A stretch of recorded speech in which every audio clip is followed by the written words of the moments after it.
Olá a todos, vamos dar início então a um novo caderno do curso básico. O tema: Pluralidade dos mundos habitados.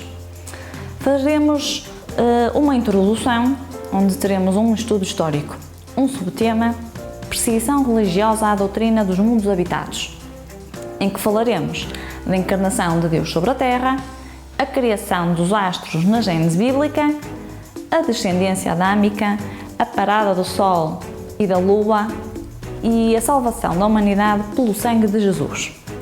Num outro subtema, falaremos da famosa frase de Jesus: há muitas moradas na casa do meu Pai. Um outro subtema também neste caderno é transmigrações progressivas. E por último, subtema, temos o universo infinito, prova racional da existência de outros mundos habitados.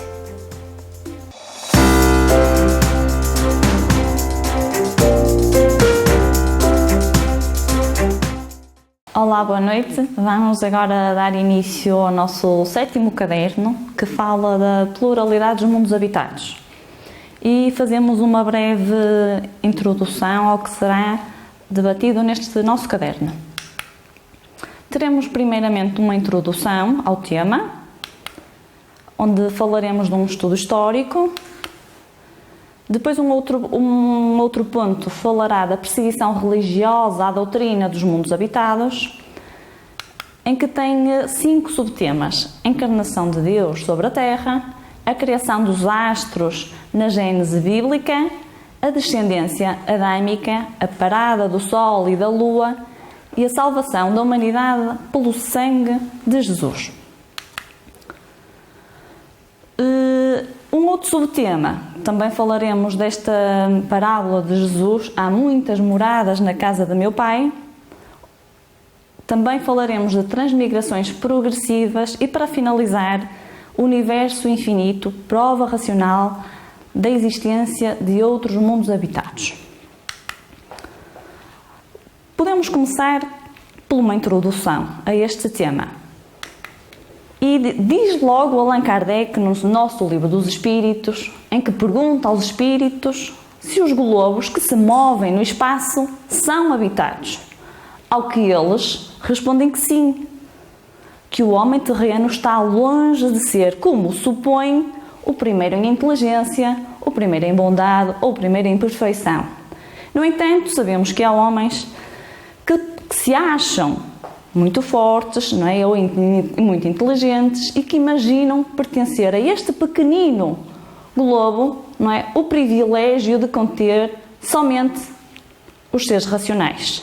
Por orgulho, pura vaidade, julgam que Deus só criou para eles o universo. Deus povoou de seres vivos os mundos, concorrendo todos estes seres para o objetivo final da providência.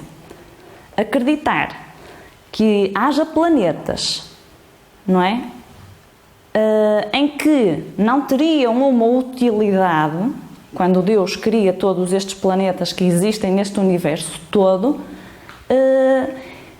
é acreditar que Deus faz alguma coisa inutilmente, não é? Deus certamente não lhe teria dado um destino somente para nos recriar a nossa vista, à noite, não é? Nas belas noites de céu aberto, porque quando temos nuvens já não os conseguiríamos ver, não é? Aliás, não há nada, nem na posição, nem no volume, nem na constituição física da Terra, que possa induzir a suposição de que ela goze o privilégio exclusivo de ser habitada, com exclusão, não é, de tantos milhares e milhões de mundos neste nosso universo, ou como muitos cientistas já afirmam, multiversos.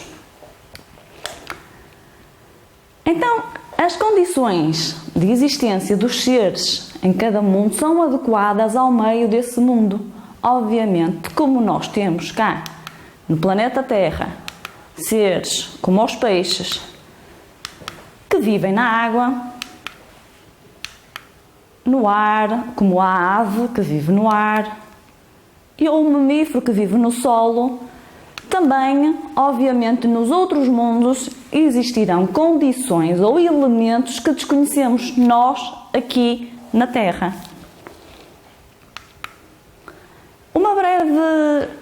Um breve resumo histórico desta doutrina.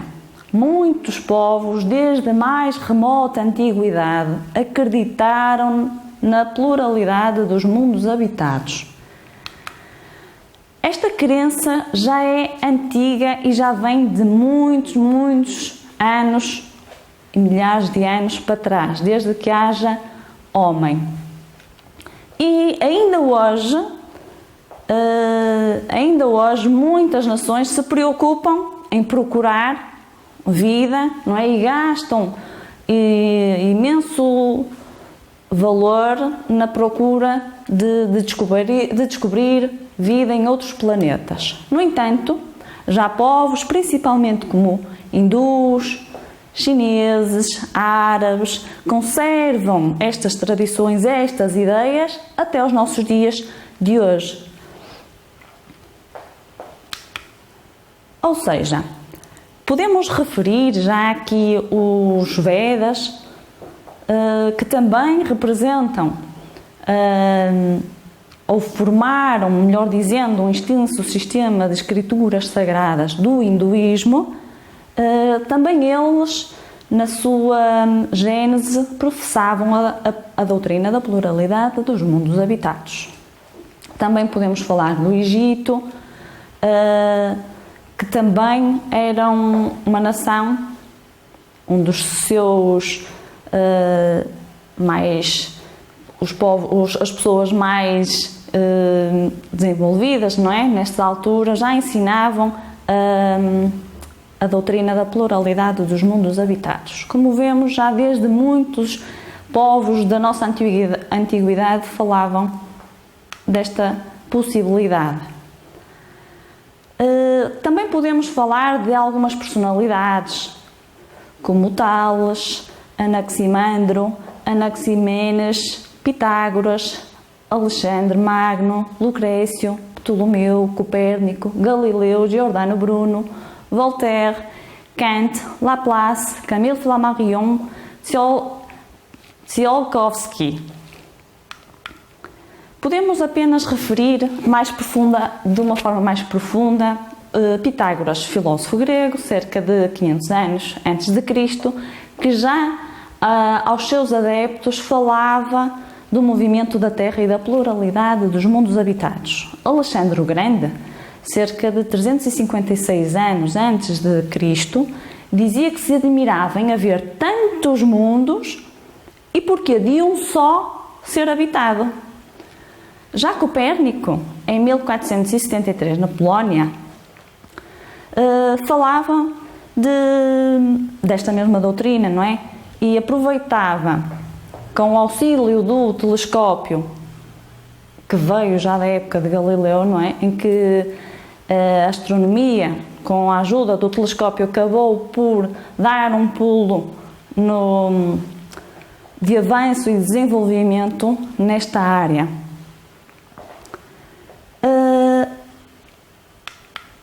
Podemos falar também de Giordano Bruno, 1548, em Itália, em que ele afirmava: existe uma infinidade de sóis e terras girando em torno de seus sóis. Tal como os nossos 7, na altura, planetas giram em torno do nosso Sol. Seres vivos habitam esses mundos. No entanto, as represálias da Igreja Católica foram grandes e Giordano Bruno foi declarado herege pelo Santo Ofício e morreu queimado em 1600. Camille Flammarion, 1842, França, já na segunda metade do século XIX, escreve o livro dele próprio, que é A Pluralidade dos Mundos Habitados, em que teve uma grande popularidade. Somente na França foi 30 vezes reeditado em 20 anos e tendo sido traduzido também para vários idiomas. Então Flammarion admitia ser a vida o objetivo final da formação de todos estes planetas. União Soviética também, já em 1957, lança então o primeiro satélite artificial da Terra, inaugurou aqui uma grande etapa, não é? Nesta nova história da ideia da pluralidade dos mundos habitados. E a partir de então foram rápidos os progressos obtidos nesta área. A partir de Copérnico e de Galileu, as velhas cosmogonias deixaram para sempre de subsistir. A astronomia só podia avançar, nunca poderia recuar agora.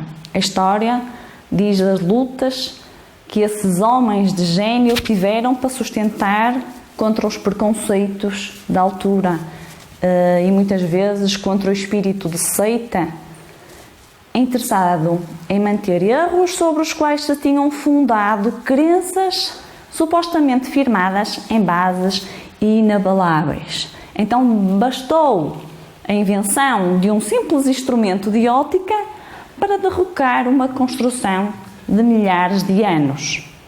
Então podemos fazer um breve resumo em que diremos que há 100 mil anos atrás o homem seria o centro do universo. Há 2000 anos seria a Terra. Há 500 anos seria o Sol. Há 50 anos a nossa galáxia.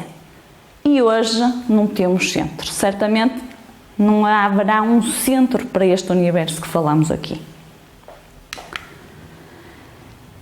Passamos agora para o segundo tópico deste caderno, que fala da perseguição religiosa à doutrina dos mundos habitados.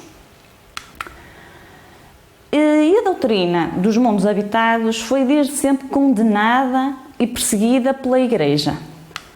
E porquê? Porque coloca em descrédito a interpretação literal dos livros sagrados da Igreja, contrariando os seus dogmas. E aqui falamos a interpretação literal dos livros sagrados. Não falamos do que está escrito seja errado, mas sim a interpretação que se faz do que ficou escrito, que são coisas diferentes.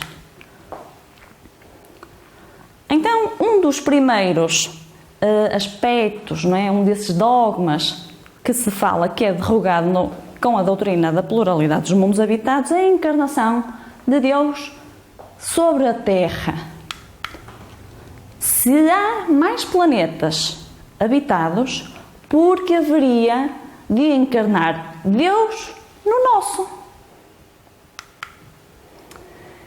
Acabamos de ver que a Terra, de falar que a Terra, afinal, é somente mais um planeta neste imenso universo, neste universo infinito. Logo, por que seremos nós os privilegiados de ter a presença de Deus na Terra? Talvez essa ideia venha já do tempo em que se dizia que Deus fez a criatura à sua imagem. Mas é muita prepotência nossa achar isso. Então, logo desde o momento em que a astronomia cresce com as suas revelações do universo, faz perder à Terra e ao próprio homem esse prestígio. E ao mesmo tempo eleva Deus a uma altura inacessível. Coloca Deus lá no seu devido lugar, onde tudo o controla. Um outro dogma, a criação dos astros na Gênese bíblica, em que fala-nos da criação dos astros no quarto dia, para iluminar a Terra. Ora bem, a doutrina da pluralidade dos mundos habitados viria trazer inúmeros problemas para a interpretação do Gênese de Moisés, que afirma terem sido os astros criados somente no quarto dia da criação, para iluminar a Terra e marcar-lhe o tempo e as estações do ano. A astronomia demonstrando que os mundos se sucedem ao infinito e que a Terra gravita em torno do Sol, como conciliar a ideia de que só depois de formar este planeta, no quarto dia, teria o Criador criado o Sol e criado a Lua. não é? Não faz sentido nenhum. E podemos apoiar, e isso sim, na astrologia, o que a ciência nos diz, não é? Que como temos um sistema, um sistema em que a Terra gira em torno de si próprio, gira todos os planetas do sistema solar em volta do Sol, não faz sentido algum em ter sido criado primeiro a Terra e depois o Sol. Quanto à descendência adâmica, em que afirma que um único casal no universo encarnado na Terra e que daí todos os outros derivariam, todo o resto da humanidade derivaria deste casal. Ou seja, com a pluralidade dos mundos habitados, que existe seres noutros planetas, cai por terra esta doutrina do casal único, criado à imagem e semelhança de Deus, não é? Para povoar a Terra e para povoar as criaturas do universo. Havendo outros mundos, outros habitantes longe do planeta Terra, por certo não iam descender de Adão, não é? Tal como Deus havera criado noutros lugares, noutro tempo, criaturas também que deveriam lutar, sofrer, aprender, progredir da mesma maneira que o homem, aqui no planeta Terra, faz a sua marcha evolutiva. E assim são as leis que regem o nosso universo. Ainda mais poderemos referir aqui que a ciência, obviamente, já põe de parte esta teoria, que é o que nos diz a lei, a teoria da evolução das espécies de Charles Darwin. E uma outra conclusão que poderemos ter é que existem tantas raças, não é, no nosso planeta, se todos derivam da mesma de Adão e de Eva, como é que se explica que haja tantas raças? Ao menos tínhamos que ser todos da mesma raça, não é?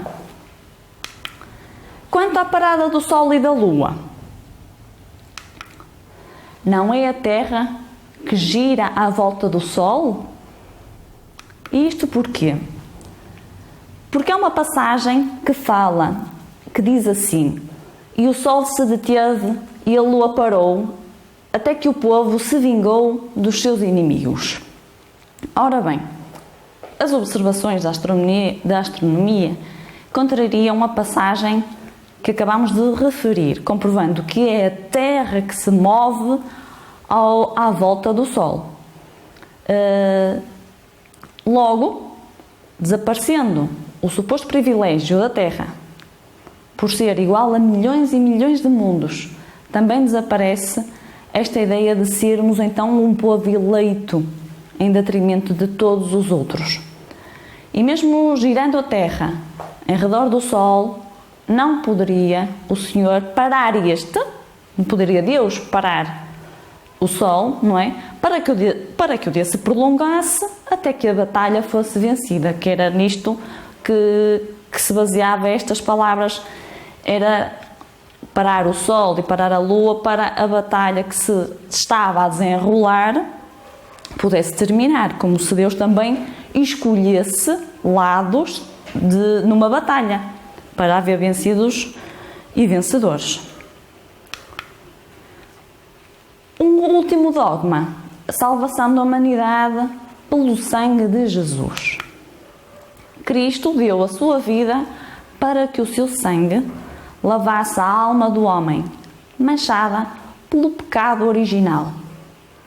Ora bem, acabamos de derrogar o dogma da existência de um casal único, não é? Logo, não há necessidade nenhuma de Jesus Cristo então dar a vida em holocausto para que o sangue então lavasse a alma do homem. Com a doutrina da pluralidade dos mundos habitados, existindo então humanidades que não estariam vinculadas a este pecado original cometido pelo primeiro casal, então já não haveria lógica de salvação do sangue derramado então do Cordeiro Divino de Jesus Cristo. Agora sim, esta frase célebre de Jesus Cristo. Há muitas moradas na casa de meu Pai. De acordo com o que diz Allan Kardec no Livro dos Espíritos, a casa do meu Pai é o universo. E as muitas moradas são os mundos que circulam num espaço infinito. Os diversos mundos estão em condições diferentes uns dos outros, como ensinam os Espíritos.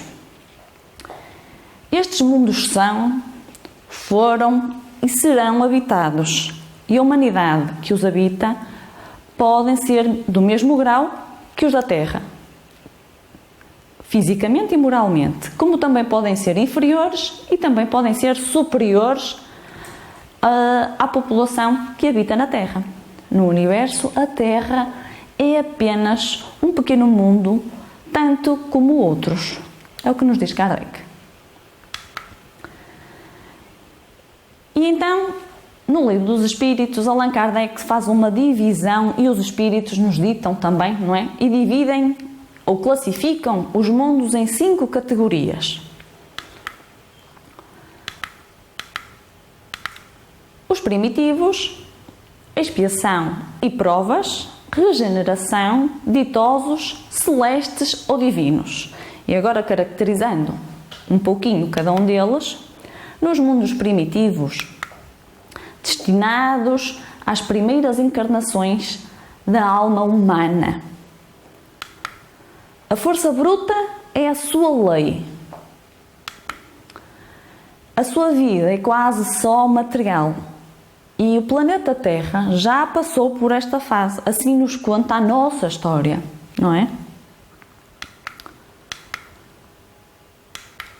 São quase desprovidos de beleza física. Nós hoje em dia somos bem mais bonitos e certamente que os mundos mais avançados, ainda mais belos que nós serão. Podemos fazer ideias dos seus habitantes, supondo-os na condição dos vestígios das raças selvagens ainda existentes. Porque é verdade, ainda em alguns pontos do nosso planeta encontramos raças, não é? Seres que vivem completamente deslocados, se assim podemos dizer, do que é a civilização que hoje em dia conhecemos. Ainda são alguns resquícios, não é? E que acabam por dar prova, não é? Ao que acabamos de dizer, que a Terra já passou por esta etapa. E nestes mundos primitivos domina o mal. Nos seguintes, nos mundos de expiação e provas, em que a Terra é classificada como um mundo desta categoria, são mundos de contrastes. Existe uma variedade de seres com as suas características, onde há uma mistura de ideias, de pensamentos, de ações. Já temos homens prestes, muito virados para o bem, outros ainda muito junto quase destes planetas primitivos que acabamos de falar. Os seus semelhantes, os seus habitantes, já realizaram bastante progresso intelectual e moral relativamente aos que acabamos de referir anteriormente, obviamente. A Terra é um dos planetas que pertence a esta categoria de mundos, já havíamos referido. Os mundos de regeneração. Não existe contrastes, pelo menos tão vincados como existem nos mundos de expiação e provas. Os espíritos ainda em expiação, mas sim pela via do amor. Enquanto grande parte, ou uma grande parte dos mundos de expiação e provas, esta expiação é mais pela via do sofrimento. Servem de trampolim para os mundos ditosos, para os mundos que se seguem. Ainda não existe a felicidade total, mas já antevêm. Quanto aos mundos ditosos, domina o bem. É difícil, se não impossível, aos terrenos, imaginar o tipo de vida destes mundos. o objetivo dos seus habitantes é chegarem a espírito puros. E o que é que se faz nesses esses espíritos puros? Já se encontram nos mundos celestes ou divinos, onde reina exclusividade. Não entra sequer. Servem de habitações aos espíritos puros e é-nos completamente impossível descrevê-los. Nós, quando falamos dos mundos que nos são anteriores, nós ainda conseguimos fazer uma pequena ideia, não é? Porque também a Terra já passou por isso. Agora, imaginar o que é nos mundos seguintes, até os espíritos têm dificuldade em descrever, pois ainda não estão em patamares tão evoluídos, o que se passa nestes mundos onde reina exclusivamente o bem. Quanto às transmigrações progressivas, mais um subtema do nosso caderno, o que são transmigrações progressivas? É admitir várias existências corpóreas, cada uma delas, por sua vez, mais evoluídas, tanto moralmente como intelectualmente, seja neste planeta, seja nos outros. Ou seja, a possibilidade de irmos de um mundo para o outro. A vida do espírito compõe-se numa série de existências corpóreas, várias existências corpóreas, cada uma representando para ele uma oportunidade de progredir, de evoluir, de chegar ao topo que falávamos dos mundos celestes, ou seja, a habitação dos espíritos puros. Este é o objetivo final. Há para o espírito existências corporais que nenhum resultado colhe, porque não as soube aproveitar, como existem aquelas em que as aproveita bem, não é? Mas que nem por isso, por aproveitá-las bem, por fazer tudo o correto, pode passar de uma infância espiritual ao completo desenvolvimento. Ninguém passa escadas. Então, mesmo que o proceder da vida atual seja impecável, o espírito não se torna puro sem passar por outras vidas. O que não consegue numa, poderá tentar e conseguir numa outra encarnação. No entanto, não vamos fazer como ao preguiçoso, o que eu não faço nesta posso fazer numa seguinte, não é? Não. Havemos de arregaçar a manga, porque quanto mais rápido atingirmos o nosso conhecimento intelectual e moral, mais rapidamente atingiremos os mundos onde domina o bem. E esse certamente será o nosso objetivo. Na Terra não é possível a perfeição absoluta, intelectualmente nem moralmente. Por isso, por muito bons que sejamos, não somos o suficientemente bons para sermos espíritos puros. Ainda temos alguns degraus, se não muitos degraus a percorrer. As categorias sociais variam não raro na razão inversa das qualidades morais, em que Herodes, por exemplo, era rei e Jesus era carpinteiro. No entanto, teremos que passar para atingirmos esse nosso objetivo final, de sermos espíritos puros, por muitas e diversas categorias sociais, experimentar todas elas para assim conseguirmos atingir essa plenitude de conhecimentos. A marcha dos espíritos é progressiva, não é? Nenhum espírito anda para trás, nenhum espírito pode sim parar, não é? Como acabámos de referir, podemos estar numa encarnação e não fazer muito progresso, podemos parar. No entanto, ela nunca anda para trás, não é? Chegado ao tempo em que, quando estávamos espíritos desencarnados no plano espiritual, ou seja, na erraticidade, pode o espírito escolher a sua prova, não é?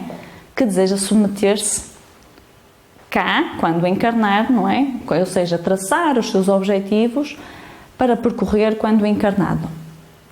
Tais provas estão sempre em relação com as faltas que lhe cumpre expiar. Se delas triunfa, eleva-se. Se sucumbe, só tem que recomeçar. Isto é como o aluno que está na escola, não é? Se estuda, passa de ano. Se não estuda, reprova e tem que começar de novo. Quando mergulhado na vida corpórea, o espírito perde momentaneamente a lembrança das suas experiências anteriores, como que se um véu cobrisse estas memórias. Não desaparecem, apenas ficam adormecidas. Conserva, algumas vezes, vaga consciência destas vidas, que em certas circunstâncias até lhe podem ser reveladas. Porém, os espíritos apenas o fazem, ou seja, apenas fazem tais revelações quando existe um fim útil, nunca para satisfazer a nossa vaidade, nunca para satisfazer a nossa curiosidade. Quanto às existências futuras, aí será um pouco andar no campo das hipóteses, falar no que será o futuro, porque o nosso futuro depende sempre do que nós fazemos hoje. Logo, será arriscado falar do que faremos ou que o espírito poderá fazer num futuro. Quanto ao esquecimento das faltas praticadas, ou o facto de ficarmos sem lembrança, não é, do nosso passado, não constitui obstáculo à melhoria do espírito, porque muitas pessoas dizem: então, se eu já vivi, se eu me lembrasse do meu passado, certamente seria mais fácil eu caminhar para a frente. Pois bem, só que às vezes nós nos lembrarmos de umas coisas, também nos lembramos das outras, porque ou perdemos a memória ou não a perdemos. E se não a perdemos, tanto ficaríamos com as boas como com as más. E às vezes saber o que nós fizemos em vidas passadas, porque sabemos que a evolução do espírito é sempre sequencial, não é? Ascendente. Logo, tudo o que fizemos para trás será bem pior do que o que nós fazemos hoje. E muitas vezes não nos interessa lembrarmos do mal que nós fizemos, muitas vezes aos nossos próprios familiares que habitam em nossas casas, porque aí seria sim um entrave à evolução do próprio espírito. No entanto, guarda sempre a voz da consciência, não é? Lá no nosso íntimo acabamos sempre por sentir uma intuição que nos guia em determinado caminho.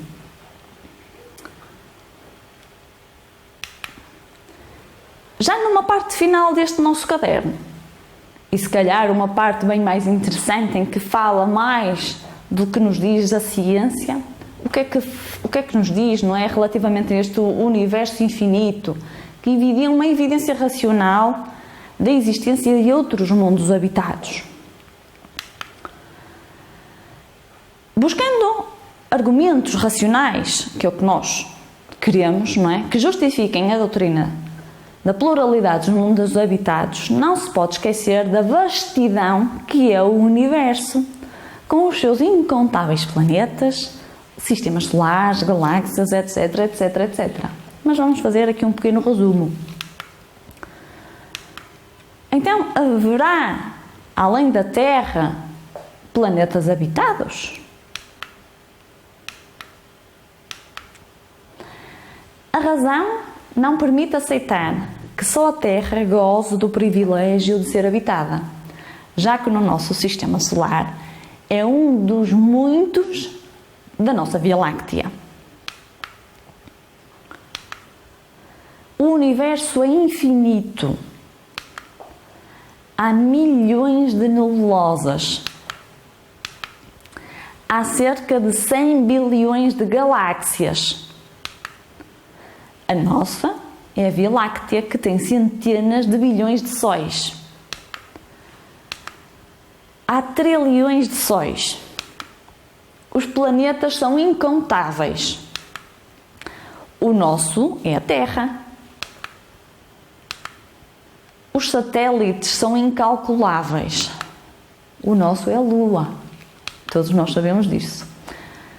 Então, com este avanço que a astronomia, a astrofísica têm dado, não é? E afirma-se que este universo efetivamente é infinito, afirmar que só a Terra teria o privilégio de possuir uma humanidade seria condenar essa humanidade a ser uma exceção dentro das leis divinas ou naturais.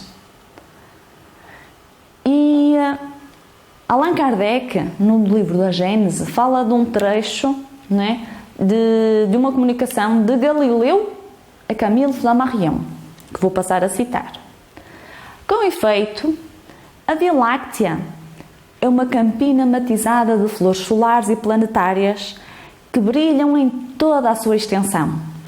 O nosso Sol e todos os corpos que acompanham fazem parte desse conjunto de globos radiosos que formam a Via Láctea. Malgrado as suas proporções gigantescas relativamente à Terra e à grandeza do seu império, ele, o Sol, ocupa inapreciável lugar em tão vasta criação. Podem contar-se por uma trintena de milhões de sóis que, à sua semelhança, gravitam nessa imensa região, afastados uns dos outros mais de 100.000 vezes o raio da órbita terrestre. Ficamos assim então a conhecer a posição do nosso Sol ou da nossa Terra neste mundo enorme, neste universo enorme e infinito. Ora, sabendo-se que a Terra nada é, ou quase nada, no Sistema Solar, que este nada é, ou quase nada, na Via Láctea. Esta, por sua vez, nada ou quase nada na universalidade das nebulosas. E essa própria universalidade, bem pouca coisa dentro do incomensurável infinito. Começa-se a compreender o que é então o globo terrestre. Quase nada. Uma pequenina gotinha num oceano. Como conclusões, neste nosso caderno, o que é que poderemos tirar, o que é que poderemos levar e reter? Desde sempre, os povos acreditaram na pluralidade dos mundos habitados. Não é uma ideia que cresceu ou que nasceu com o Espiritismo. A Igreja sempre condenou e perseguiu esta doutrina.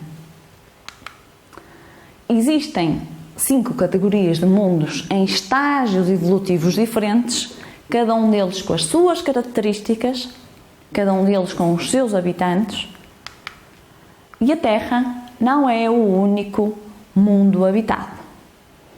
Por hoje é tudo e fica assim terminado o 7º capítulo do nosso curso básico, a pluralidade dos mundos habitados. Obrigada a todos. Como conclusão para este nosso caderno, poderemos dizer que, de uma forma a reter na nossa memória, que desde sempre os povos acreditaram na pluralidade dos mundos habitados. A Igreja sempre condenou e perseguiu esta doutrina. Existem 5 categorias de mundos em estágios evolutivos diferentes.